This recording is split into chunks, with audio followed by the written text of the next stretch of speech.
Greetings, ladies and gentlemen of YouTube. I'm Cipher. Welcome back to the Devil's Advocate Debate Club. I'm excited to present our first debate. Is Utopia achievable or desirable? My opponent, Rational Wrongthink, has started us off in grand fashion with his proposition video, Utopia, Stairway to Heaven or Highway to Hell. The link is in the description, of course. And as this video is a response, I ask you watch his before proceeding. I promise it won't disappoint. Welcome back. Wasn't that just beautiful? And the background music gives me goosebumps, just imagining it. His production quality is higher, so I hope to make up for the shortcomings of my video with the content of my argument. A quick note for those expecting the debate to focus on Universe 25, Rational and I decided to expand the topic this time, but if anyone is interested in debating the beautiful ones directly, let me know. Now, time to tear a dear friend's logic apart. First, I want to address, briefly, the idea Utopia is undesirable. While we all have our own idea of Utopia, I'll agree with Rational there. We all desire our individual utopia. So, socialism doesn't get a monopoly on the idea of utopia. Most governments, at least first world ones, try to work toward utopia. In a democracy, for instance, we each vote our values toward what we perceive as utopia. So, while no one's achieved it, I think most are working towards, and all desire, our individual utopia. But more on that later. Early in his video, Wrongthink lays out 3 reasons utopia is unachievable, and 3 why it's undesirable. I'd like to address each in order. Unachievable. Number 1. Utopia is unachievable because everyone has a different idea of utopia. While this is true, with virtual reality on the rise and neural links being developed, why couldn't we each have our own personal utopia to share with each other as we chose to?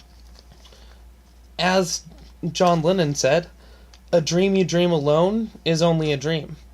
A dream you dream together is reality. Now, the definition of evil, which I'd like to touch on for a moment here, changes depending on who you ask, but pretty much all but the mentally ill seem to concur that hurting others purely for your own entertainment is evil. And I don't mean hurting them with words. But if the only way you derive pleasure is from the pain of others, you're either mentally ill, and thus not living in a true medical utopia yet, or evil. And in those terms, evil, by the few definitions which are near universally accepted, probably is mental illness, which would be cured before we hit the utopia stage. So point number 2 on why it's unachievable, he brings up paradoxes, which Wrongthink covers later in his video, and I'm keeping this somewhat in order, so I'll address those later as well. Point number 3 brings up that force is needed to enforce utopia. But if everything is provided for everyone, and no one needs of anything, what reason, other than mental illness as priorly addressed, would someone have to infringe on the personal virtual utopias of others? Next, the 3 reasons Wrongthink says utopia is undesirable. Point number 1, utopia misunderstands human emotion. I ask how? If utopia is by definition perfect, or a system where all needs are accounted for, wouldn't that include psychological needs? So I look forward to Wrongthink's next video, in which he promises more details. Point number 2. it robs life of meaning. I suppose that would depend on the meaning of life. But if you know the answer to the world's oldest question, do share. Without strawmanning, though, I'd say this is where video games save the day. In a world where all is provided, the competition we need would be provided by things like sports and, well, video games, especially in a world becoming more and more virtual. Excuse me.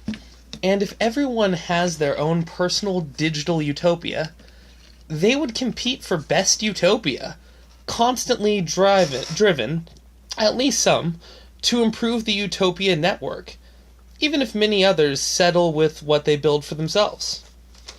And point number 3 on why utopias are undesirable, it would eliminate normal, healthy social roles. Well, to quote Bruce Wayne, define normal and make a good case for it. If everything is provided and creative competition is allowed to flourish, and why wouldn't it be? Why wouldn't social roles evolve rather than degrade? Now, I do agree with Rational that creating a utopia now is undesirable. When utopia almost when utopia almost inevitably arrives, it will be through natural progression, in stages, not top-down human planning. This is why Marx, flawed though his theory may be, wrote that capitalism is the system which builds the utopia. His socialist revolution would take over. Unlike Marx, I just don't believe revolution is necessary.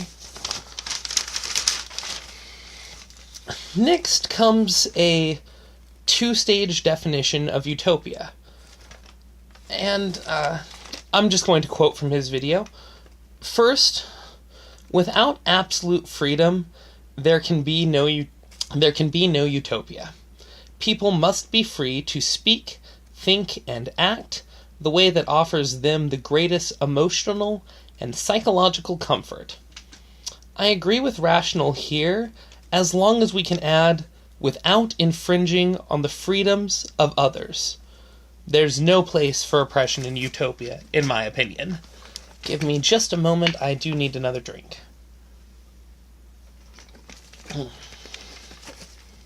Thank you. Hell does parch one at times. Second, utopia is a world where the greatest possible good is achieved by the greatest possible number, and where all basic needs were met, pain, disease, and perdition eliminated, and where poverty, hunger, homelessness, and income inequality are eradicated. And 2 small notes here. First, if everything is provided, there's no reason for anyone to do any good, really, aside from perhaps producing entertainment. And let's be honest, we do that for each other naturally. Also, I don't think income inequality needs to be addressed in utopia. If everyone has all they need or want, who cares if the number in your bank account is higher? But overall, I like the definition Rational provided, so we'll move on. I do like the example he brings up right after the definition of animal rights activists, too. I mean, why couldn't animals have their own utopia? Especially if we get to the point that we can 3D print meat.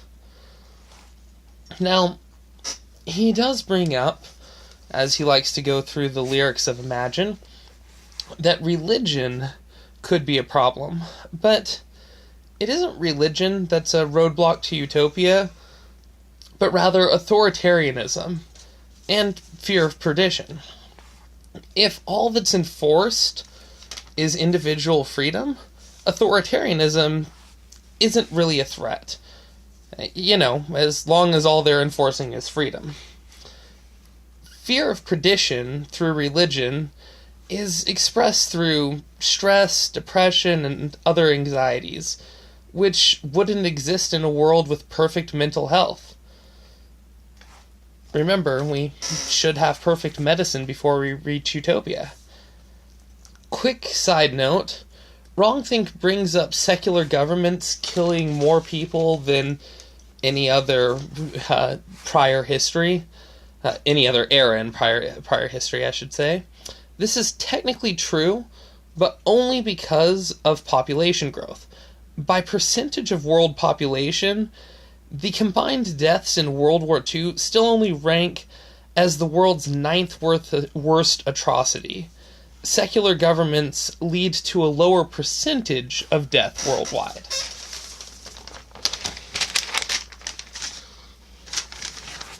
Anyway, on to the paradoxes of Utopia.